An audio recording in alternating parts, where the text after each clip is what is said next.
Tuhan, Bapa kami dalam surga, Tuhan kami Yesus Kristus, Tuhan, pada pagi hari ini kami tidak secara kebetulan berada di tempat ini, tetapi semua ini atas kehendak-Mu. Tuhan, kami sudah memuji, membesarkan nama-Mu. Tiba gilirannya kami akan mendengarkan firman-Mu. Bersabdalah melalui hamba-Mu, suci, kuduskan hamba-Mu, supaya layak Tuhan menyampaikan isi hati-Mu kepada jemaat di tempat ini. Dan juga buat jemaat di tempat ini menjadi tanah yang subur, yang siap menerima benih firman-Mu, bertumbuh, berkembang, dan menjadi berkat bagi banyak orang, dan banyak jiwa-jiwa berdatangan di tempat ini. Kami yakin dan percaya selama firman-Mu dibawakan, hadirat Allah turun atas tempat ini. Yang sakit akan disembuhkan dalam nama Yesus. Yang berbeban berat akan diangkat bebannya, yang lemah akan dikuatkan, dan yang menemui jalan buntu akan dibukakan jalan keluar. Terima kasih Tuhan atas semua ini. Berfirmanlah atas tempat ini. Kami mengundang hadirat-Mu. Kami yakin dan percaya kemenangan-kemenangan terjadi, dan kuasa Allah turun atas tempat ini. Di dalam nama Yesus kami sudah berdoa dan mengucap syukur. Mari sama-sama yang percaya, sama-sama saya katakan amin. Shalom Bapak Ibu yang dikasihi Tuhan. Saya bersuka cita bisa berdiri di tempat ini.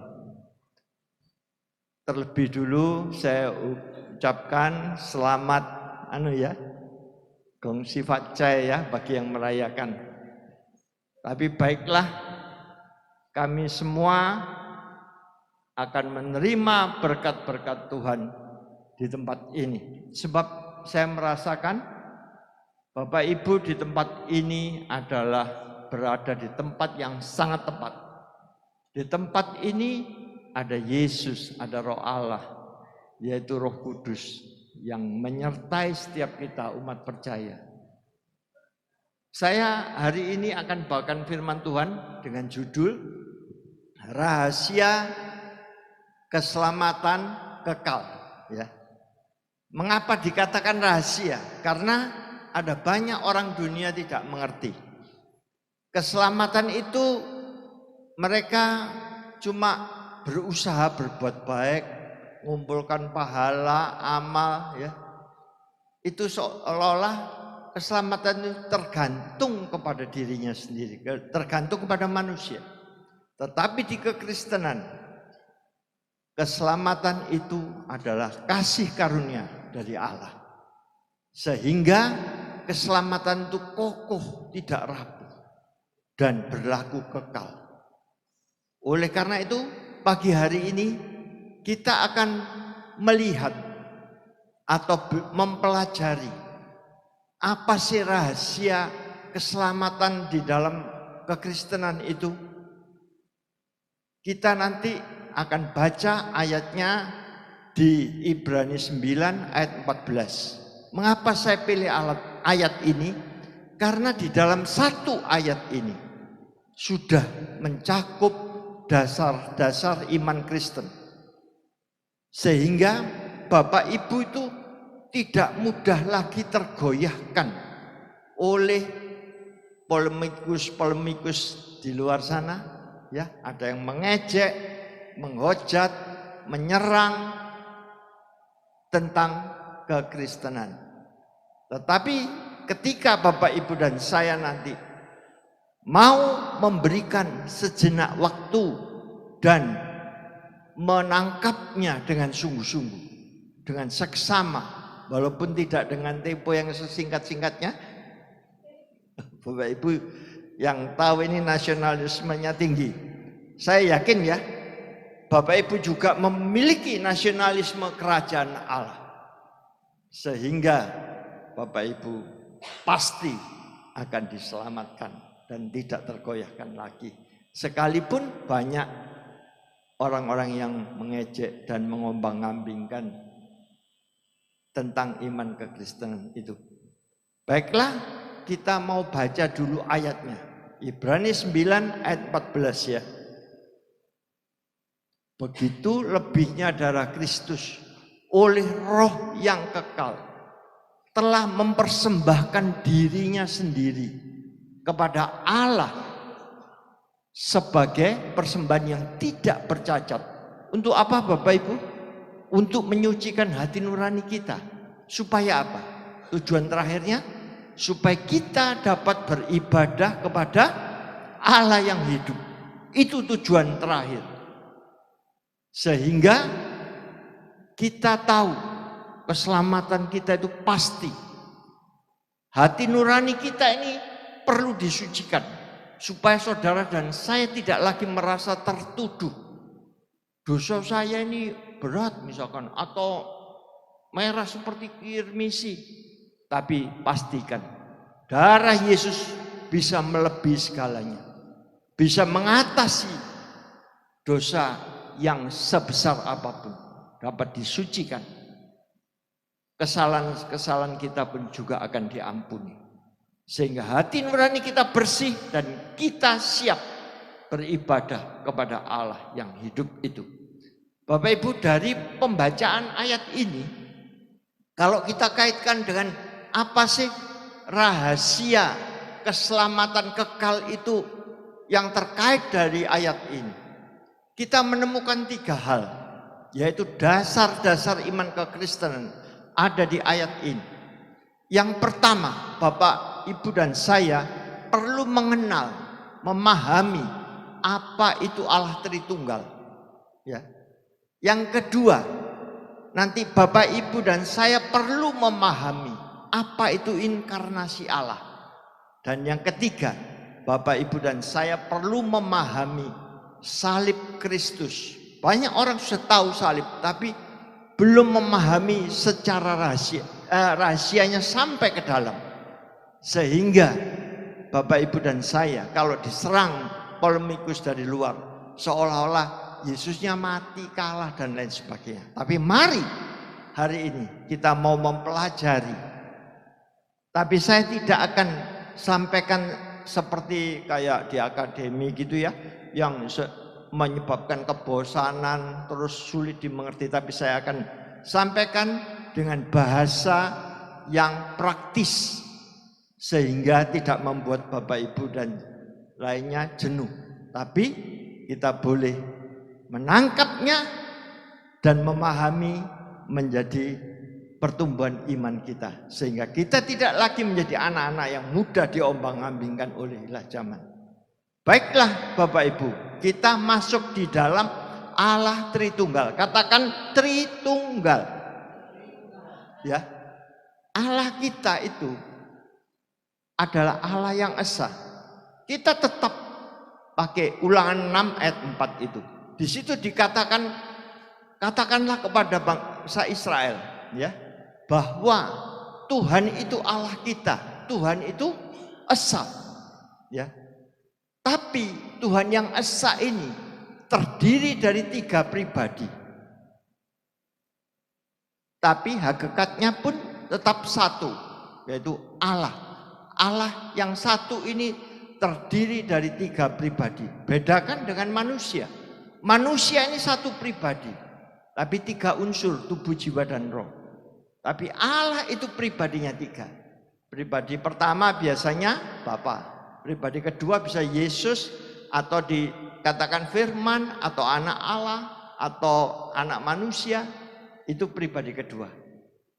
Pribadi yang ketiga Roh Kudus, ya, bisa disebut Roh Allah, Roh penghibur, terus roh apa lagi? Kebenaran, ya, Pak. Jadi 3 pribadi ini adalah satu Allah. Mengapa sih Pak?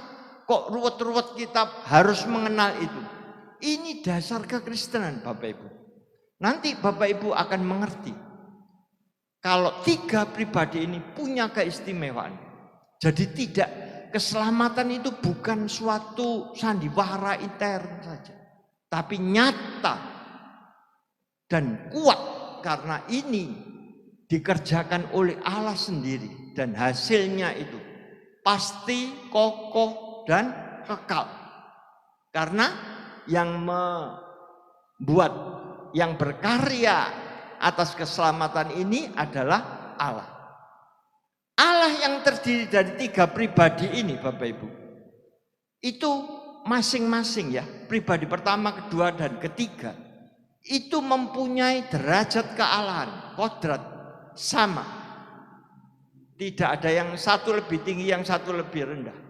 Atau ada urutannya, itu tidak ada. Jadi ketiga pribadi ini Allah yang kekal, Allah yang maha kuasa. Tapi 3 pribadi. Lalu selanjutnya, Allah yang 3 pribadi ini tapi satu kehendak, satu hakikat. Di dalam konteks Ibrani 9:14 ini, yaitu konteks keselamatan,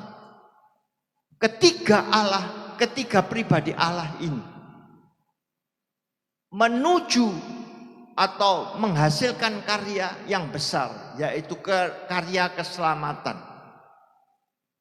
Jadi ketiganya ini saling berhubungan, saling tergantung, terkait, tetapi secara bersama-sama semua ketiga pribadi ini, maaf saya ganti, bukan 3 Allah ya, 1 Allah tapi 3 pribadi ini menuju satu keselamatan. Seperti begini, kalau kita mau membangun rumah yang mewah, itu ada arsiteknya, perencananya, ada kontraktornya, pelaksananya, dan ada pekerjanya, yaitu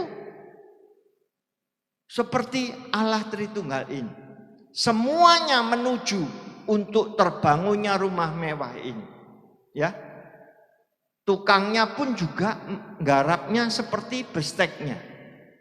Kontraktornya juga membelikan bahan-bahan sesuai besteknya. Jadi ada perencananya. Jadi secara singkat, Allah Bapa ini yang merencanakan. Yesus Kristus atau pribadi kedua ini yang melaksanakan. Dan yang ketiga, Roh Kudus itu.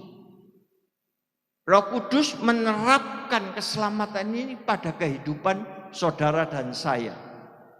Mengapa begitu? Karena Roh Kudus itu memeteraikan keselamatan itu, membimbing orang dalam kebenaran. Bahkan Roh Kudus itu menginsyafkan kita akan dosa. Ya, itu jadi kita sudah tahu gambarannya. Lalu mengapa sih Allah Tritunggal itu sangat sempurna? Karena di dalam karya keselamatan yang dianugerahkan kepada kita orang percaya itu tidak tergantung kepada pihak lain di luar dirinya. Tidak tergantung manusia, tidak tergantung malaikat atau apapun. Tapi di dalam ketiga pribadi ini, keselamatan itu sudah merupakan karya matang yang diberikan kepada saudara dan saya. Seperti di Efesus 2 ayat 8 dan 9. Itu dikatakan bahwa itu bukan usaha kita. Maksudnya bukan usaha manusia. Bukan pekerjaan kita, tapi pemberian Allah. Artinya lebih dalam lagi, bahwa keselamatan yang diberikan Allah itu kokoh, tidak pernah berubah, pasti, dan berlaku kekal. Yesus disalibkan 2000 tahun yang lalu, tetapi keselamatan itu bagi kita yang lahir 2000 tahun setelah Yesus disalibkan. Bahkan anak cucu kita, kalau dunia ini belum, istilahnya Tuhan belum datang, itu berlaku terus. Itulah berlaku kekal, ya. Yang ada, yang sudah ada, dan yang akan ada. Itulah kekekalan. Jadi Bapak Ibu, keselamatan ini bukanlah usaha manusia. Artinya bukan kita yang gandol ke tangan Allah. Walaupun ada nyanyian gandol Gusti, tapi yang sesungguhnya tangan Allah lah yang memegang saudara dan saya, sehingga tidak seorang pun dapat membatalkan keselamatan saudara dan saya yang percaya Yesus.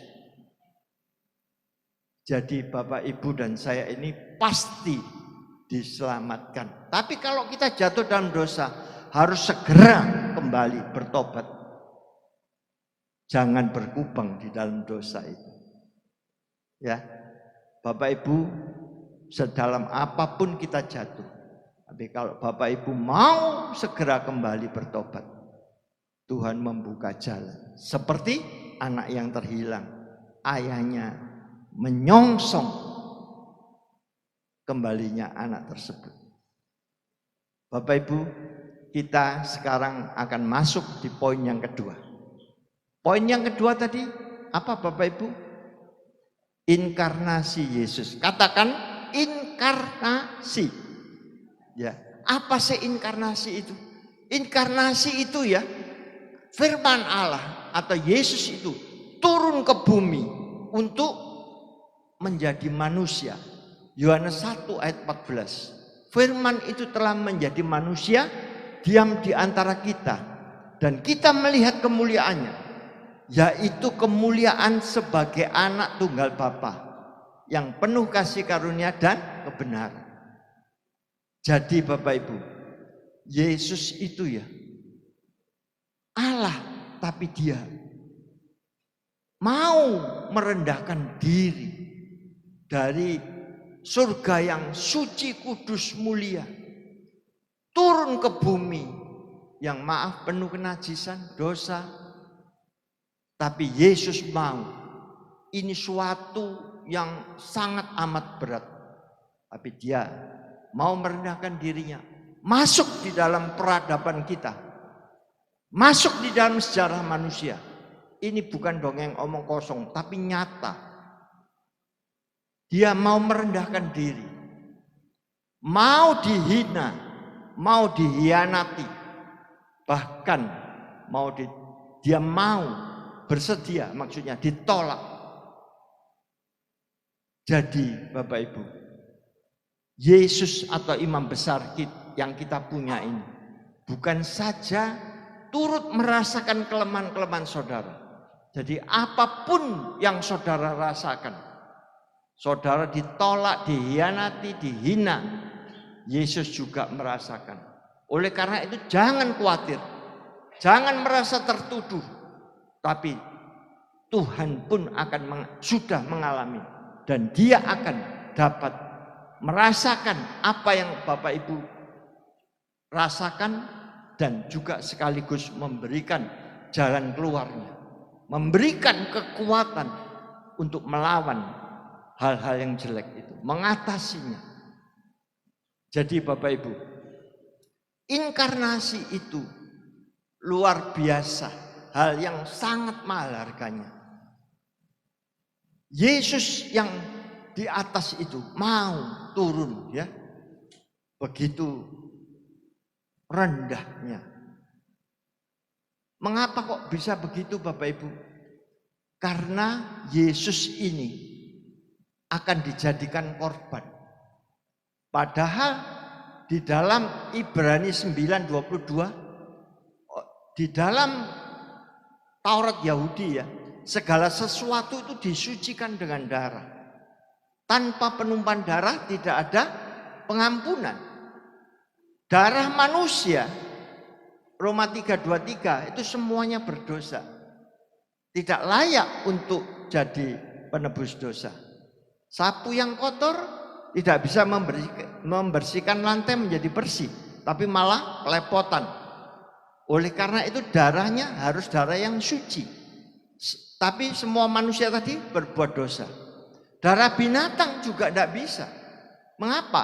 Karena Imamat 17:11 itu nyawa makhluk ada di dalam darahnya.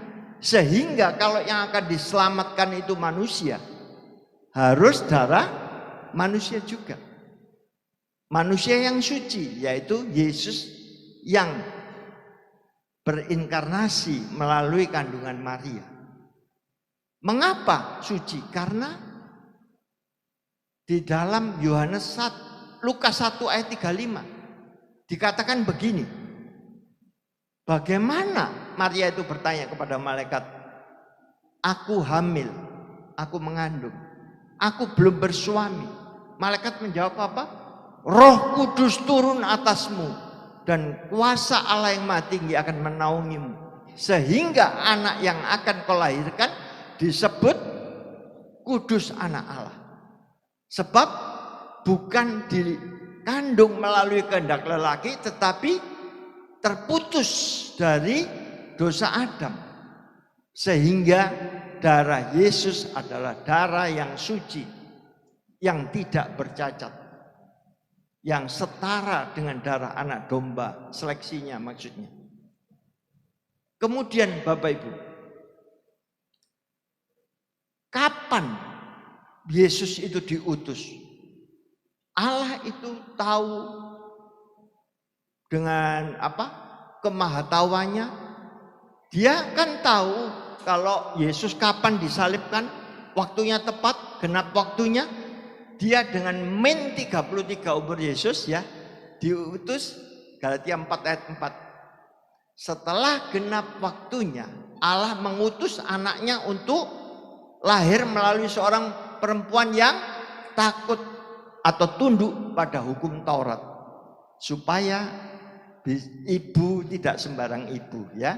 Kelahirannya ini bukan dadakan, tapi sudah rencana kekal Allah. Artinya Yesus ini lahir pada bangsa yang tunduk hukum Taurat, yaitu bangsa Yahudi, yang bisa membimbing di dalam kehidupannya nanti dengan menjauhi perzinaan, tidak mencuri, tidak membunuh seperti lainnya.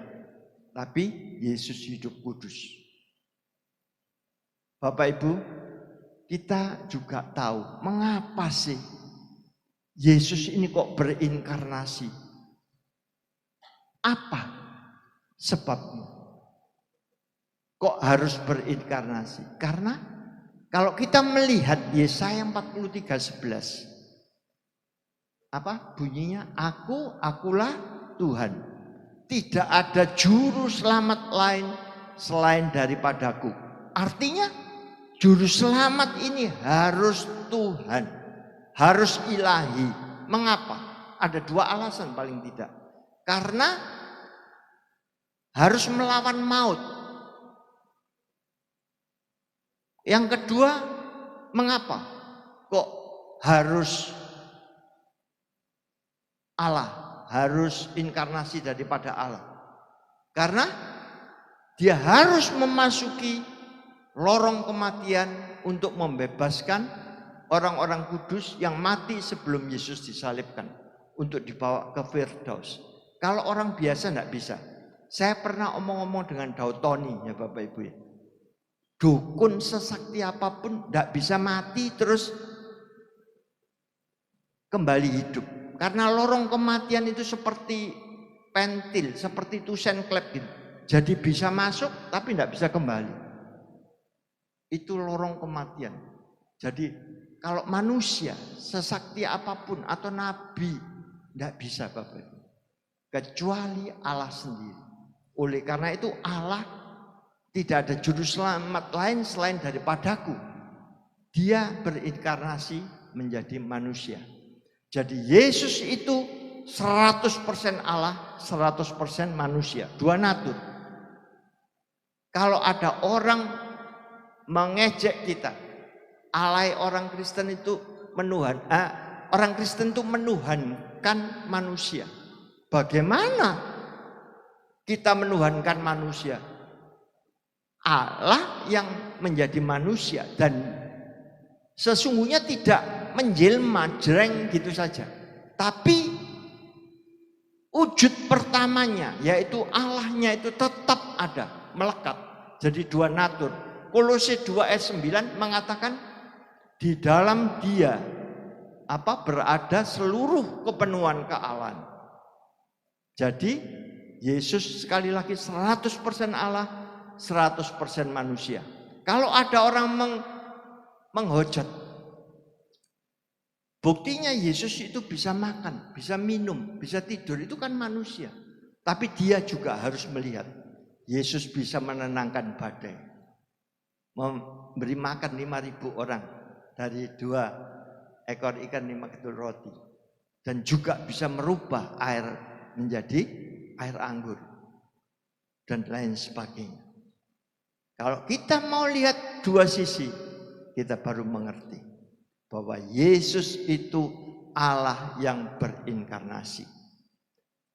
Inkarnasi ini Bapak Ibu ya, Kelihatannya, mengapa sih Pak? Ada yang bertanya, kok kita harus mengerti bahwa Yesus itu Allah yang berinkarnasi? Kita sepertinya begini ya, dokter ya, dokter spesialis anak-anak. Anaknya sendiri sakit, masuk ruang isolasi. Dokter spesialis ini tahu kalau dia masuk ruang isolasi pasti tertular. Zaman COVID dulu ya. Tapi karena ini anaknya yang dikasih, dia harus masuk ke ruang isolasi. Allah harus turun ke bumi yang penuh dosa dan kenajisan. Dia mau untuk menyelamatkan saudara dan saya sebagai anak-anaknya. Yaitu orang-orang yang percaya dalam nama Allah.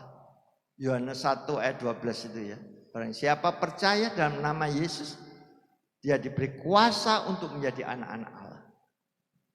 Itulah yang terjadi. Jadi dia tahu di dunia ini penuh kenajisan, tapi dia harus turun karena kasihnya kepada saudara dan saya untuk diselamatkan. Bapak Ibu, di dalam Ibrani tadi, di dalam hukum Taurat, gigi ganti gigi, nyawa ganti nyawa. Jadi seharusnya kita yang berdosa itu apa? Roma 6:23. Apa Bapak Ibu? Upah dosa maut ya. Kematiannya ini digantikan oleh Yesus. Oleh karena itu, tanpa penumpahan darah tidak ada pengampunan. Bukan itu saja, tapi harus ada kematian. Jadi bukan istilahnya syukur ada darah tertumpah sedikit itu, enggak sampai mati. Tidak Bapak Ibu, harus ada kematian. Karena mati ganti mati. Ya, upah dosa adalah maut. Jadi kematian itu ditanggung oleh Yesus. Dan bukti kemenangannya, dia bangkit dari kematian itu. Itulah inkarnasi Yesus. Sekarang kita masuk di poin yang ketiga. Poin yang ketiga apa Bapak Ibu? Salib Kristus. Ya, katakan salib Kristus. Ya, kita perlu tahu salib ini. Tidak hanya salib itu dibuat kalung, dibuat anting-anting, ya, atau ditulisi di belakang mobil atau sepeda motor dikasih stiker salib untuk nakut-nakuti iblis ya. Kalau zamannya film-film Eropa itu ya, pastor bawa salib terus iblisnya. Bukan. Salib itu apa sih itu? Salib itu di mana kasih dinyatakan dan keadilan ditegakkan. Kita harus tahu salib itu dengan sesungguhnya. Tidak syukur salib itu lambangnya orang Kristen. Dan salib ini Bapak Ibu bukanlah suatu tragedi, suatu kesengsaraan atau penderitaan. Tapi salib itu adalah kemenangan besar. Sebab maut dikalahkan, dosa diampuni, pendamaian dengan Allah terjadi. Mana Pak buktinya maut dikalahkan? 1 Korintus 15:54-55. Maut ditelan dalam kemenangan.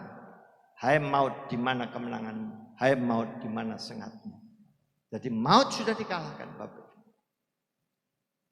Kemudian bagaimana dosa diampuni? 1 Petrus 1 ayat 18-19. Kamu telah ditebus bukan dengan barang fana, bukan dengan emas dan perak, tetapi dengan darah Kristus, darah yang mahal, darah yang setara dengan darah anak domba yang tidak bercacat dan bercela. Dilahirkan melalui perempuan yang takut hukum Taurat dan dikandung melalui Roh Kudus dan naungan Allah. Tidak ada kehendak lelaki.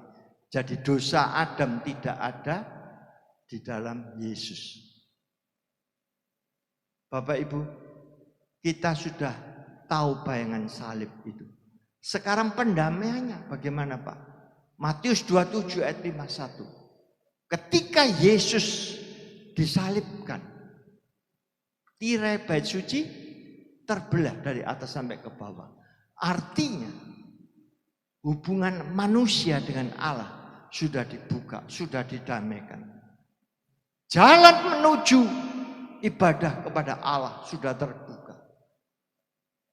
Dosa sebagai penghalang, sebagai pemisah antara engkau dengan Allahmu, Yesaya 59 ayat 1 dan 2, itu sudah disingkirkan. Apakah Bapak Ibu dan saya masih acuh tak acuh, berada jauh di bawah sana menjaga jarak dengan alasan saya tidak layak Pak? Hari ini Bapak Ibu, kalau saudara mau beribadah kepada Allah, jalan sudah terbuka dan ibadah kita harus ibadah yang sejati. Roma 12 ayat 1. Apa ibadah yang sejati? Persembahkan tubuhmu sebagai persembahan yang hidup, yang kudus, yang suci. Sehingga kita bisa memuliakan Allah. Jadi Bapak Ibu, kita jangan lagi acuh tak acuh atau setengah-setengah. Tapi mau sungguh-sungguh berkorban, sungguh-sungguh setia, taat, menjauhi kejahatan, ya, memuliakan Allah di dalam hidup kita. Itulah ibadah saudara dan saya yang sejati. Bapak Ibu, sekarang kita tanyakan, Pak, apakah peristiwa salib itu hanya dongeng atau mitos? Peristiwa salib ini sering diejek oleh orang di luar sana. Katanya salib itu Yesus tidak disalib katanya. Cuma langsung diangkat atau diganti rupa. Tapi Bapak Ibu tahu ya, salib ini bukan dongeng omong kosong atau mitos ataupun legenda, tapi nyata. Kenapa? Karena peristiwa ini dicatat oleh sejarawan Romawi, orang di luar kekristenan, bangsa yang menjajah orang Yahudi. Tacitus ya, mencatat, itu sejarawan Romawi. Juga orang Yahudi, Josephus Flavius mencatat di sejarah orang Yahudi. Orang Yahudi kan bukan berarti itu pun mencatat.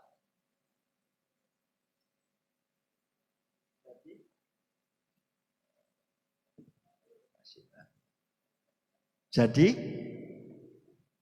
itu nyata, tercatat di dalam sejarah, nggak bisa diungkiri. Ada catatan sejarahnya sesuai dengan sejarah dunia. Kemudian Bapak Ibu, waktu itu Yesus ditangkap, diserahkan kepada wali negeri, yaitu Pontius Pilatus, yang karena waktu itu Yerusalem dijajah oleh bangsa Romawi. Sehingga wali negerinya Pontius Pilatus. Dan Bapak Ibu lihat Yohanes 18 ayat 38b itu. Apa yang dikatakan Pontius Pilatus? Aku tidak mendapati kesalahan apapun kepada orang ini, kepada Yesus. Jadi Yesus itu tidak ada melakukan kejahatan apapun. Selanjutnya, orang Yahudi dan imam-imam kepala yang merasa kepentingannya dia kalah dengan Yesus karena Yesus bisa berbuat mujizat, bisa mengampuni dosa, bisa menyembuhkan orang sakit, bahkan orang buta sejak lahir yang tidak punya biji mata bisa melihat. Sehingga dia memfitnah, bukan memfitnah, menuduh Di dalam hukum kami, kata mereka, orang yang menyamakan dirinya dengan Allah, dia layak dihukum mati. Orang Yahudi ini tidak melihat bahwa Yesus itu Allah yang berinkarnasi tadi. Dia hanya menuduh orang ini menyamakan dirinya dengan Allah. Kalau Allah menjadi manusia itu mungkin. Kalau manusia menjadi Allah itu yang tidak mungkin. Manusia menjadi Superman aja adanya hanya di film. Apalagi itu orang-orang di luar sana menuduh Yesus itu dilantik jadi Allah tahun 300. Loh, melantik itu ya kalau ada misalkan lurah dilantik camat, ya. Tetapi kalau Allah loh yang melantik siapa? Sekarang kita tanya lagi, kalau dia dulu yang sudah dibubarkan itu tokonya kan ngomong kalau Yesus itu anak Allah, bidane sopo. Sekarang kita balik. Kalau Yesus itu dilantik jadi Allah, yang lantik siapa? Kita tanya gitu juga ya. Tapi ya ini kita nggak usah berapologet seperti itu. Ini hanya sekedar guruan ya. Bapak Ibu, ini orang yang banyol bin konyol ya. Yesus itu memang Allah yang berinkarnasi, tapi dia tidak bisa melihat karena mungkin matanya masih tertutup dengan ilah zaman. Selubungnya belum terbuka. Nah begini Bapak Ibu, saya akan gambarkan tuduhan yang konyol bin banyol ini. Ada orang ya, sosialita. Dia diam-diam ya berdiri di muka pintu gerbang yang indah. Ala kerajaan Inggris gitu ya. Waduh, terus dia ini selfie di depan pintu gerbang ini, nempel gini ya. Kakinya diangkat gini-gini gaya kan supaya apa? Supaya orang-orang menyangka itu rumahnya. Dia pegang gini, selfie gini, kakinya senyum baik. Tiba-tiba didatangi sepeda motor. Pakai baju jaket, pakai jaket hitam. Orangnya kan pakai helm. Datang mendekat. Dia langsung teriak, "Begal, begal, begal." Orang-orang sekitar tuh datang karena teriaknya cukup keras, bawa pentungan, ada yang bawa batu. Terus setelah mereka dekat ke situ, mereka tanya, "Mana Mbak, begalnya mana?" Mbaknya tidak bisa ngomong karena orang yang datang tadi itu buka kunci masuk di rumah itu. Iya kan? Loh memang Yesus itu Allah. Dituduh menyamakan diri dengan Allah. Dan memang dia Allah. Kan ini konyol bin banyol. Orang-orang sampai ngomel gimana? Mbak, Yaya ini nebeng ya. Nebeng kan dia selfie ini. Maling, teriak maling. Dia yang maling. Rumahnya orang supaya dianggap rumahnya dirinya. Tapi orang yang pemilik asli datang dari nge-gym pakai jaket hitam dikira begal. Nah inilah Bapak Ibu. Jadi kalau Bapak Ibu nanti ya mengerti tentang rahasia dasar iman kekristenan yang menyelamatkan, yaitu tadi 3 hal tadi, maka Bapak Ibu tidak mudah diombang-ambingkan oleh ilah zaman. Kemudian Bapak Ibu, Yesus itu mati kenapa? Bapak Ibu harus baca Yohanes 10, 17, 18 ya. Bapa mengasihi aku karena aku mau memberikan nyawaku untuk menerimanya kembali. Tidak seorang pun dapat merebutnya dari tanganku kecuali aku yang memberikannya. Aku berkuasa memberikannya, berkuasa pula mengambilnya lagi. Artinya kematian Yesus di kayu salib itu memang karena sudah genap waktunya. Jadi Yesus memberikan nyawanya. Dan buktinya dia berkuasa juga mengambilnya kembali waktu dia bangkit pada hari yang ketiga. Beri kemuliaan untuk Allah kita. Jadi Bapak Ibu, salib Kristus ini, mengapa kok harus Yesus yang melakukan? kita harus mengerti ya satu hal dulu. Yang pertama, karena apa Bapak Ibu? Kok harus Yesus? Karena Yesus satu-satunya yang sah darahnya untuk jadi korban. Dia suci sejak dalam kandungan, tidak dilahirkan melalui kehendak lelaki, suci dalam perbuatan, Ibrani 4:15 ya. Dan juga yang kedua, mengapa Yesus itu harus Yesus yang disalibkan? Karena Ibrani 2:14, supaya kematian Yesus, ia membinasakan, Yesus membinasakan, yaitu siapa? Iblis yang berkuasa atas maut. Jadi dengan kematian Yesus saja ini, dia membinasakan iblis yang berkuasa atas maut. Jadi kalau yang mati bukan Yesus, misalkan diserupakan, ya tidak terjadi, maut tidak dikalahkan. Loh Pak, mana buktinya? Buktinya Yesus bangkit. Ya, di Wahyu 1:18. Aku telah mati, namun lihatlah, aku hidup untuk selama-lamanya. Aku memegang kunci maut dari segala kerajaan maut. Itulah Allah kita. Bapak Ibu, satu hal yang perlu gongnya, apa itu? Proto-evangelium, yaitu Injil mula-mula, Kejadian 3:15. Itu tergenapi dengan salib Kristus. Apa itu nubuatannya? Yesus keturunan perempuan harus meremukkan kepala ular. Dan tumit Yesus, tumit keturunan perempuan itu harus diremukkan, dipaku di kayu salib. Dan nubuatan itu terjadinya pada salib Kristus. Artinya salib ini bukan suatu kejadian dadakan terus diolah menjadi keselamatan, tapi itu rencana kekal Allah. Kesimpulannya Bapak Ibu hari ini, yang pertama,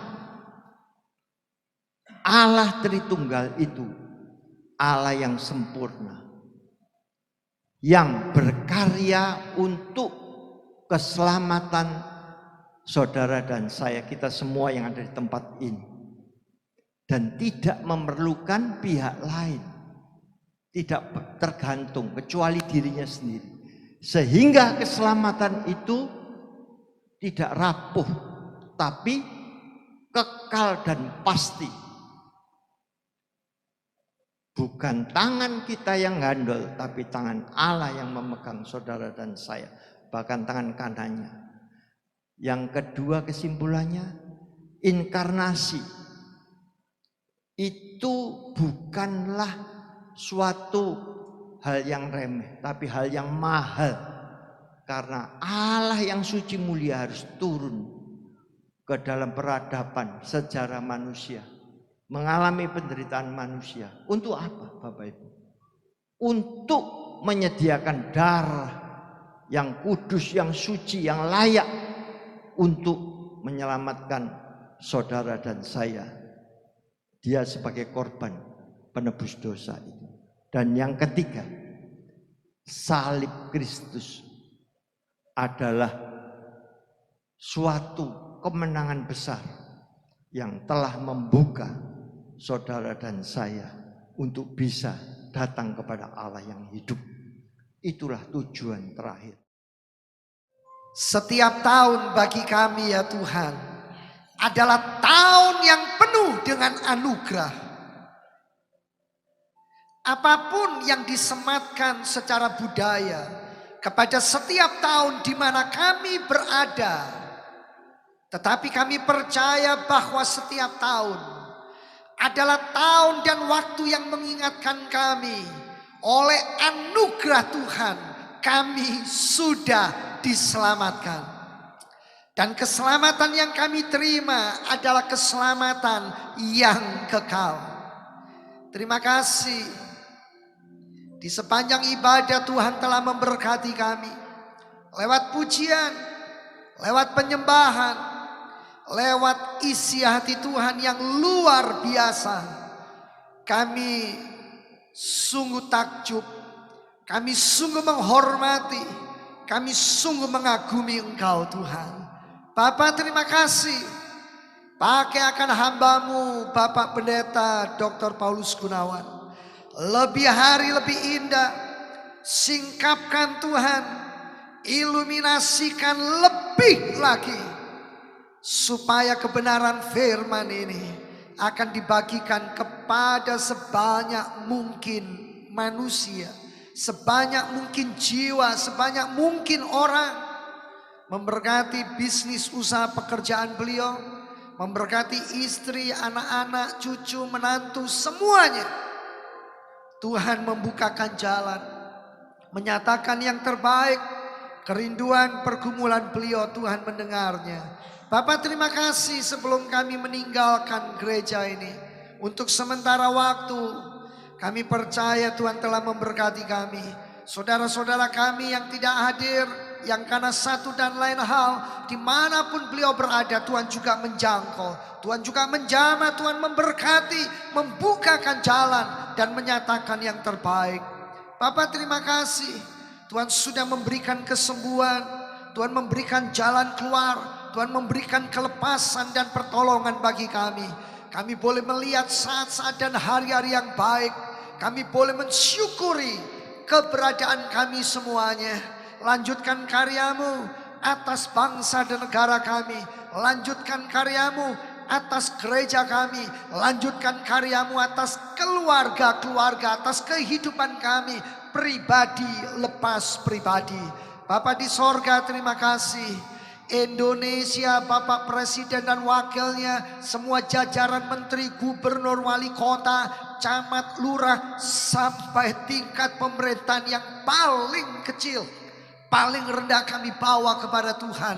Oh Tuhan, penuhi negeri kami tercinta dengan keselamatan daripada Tuhan. Mari jemaat yang dikasihi Tuhan, sekarang angkatlah kedua belah tanganmu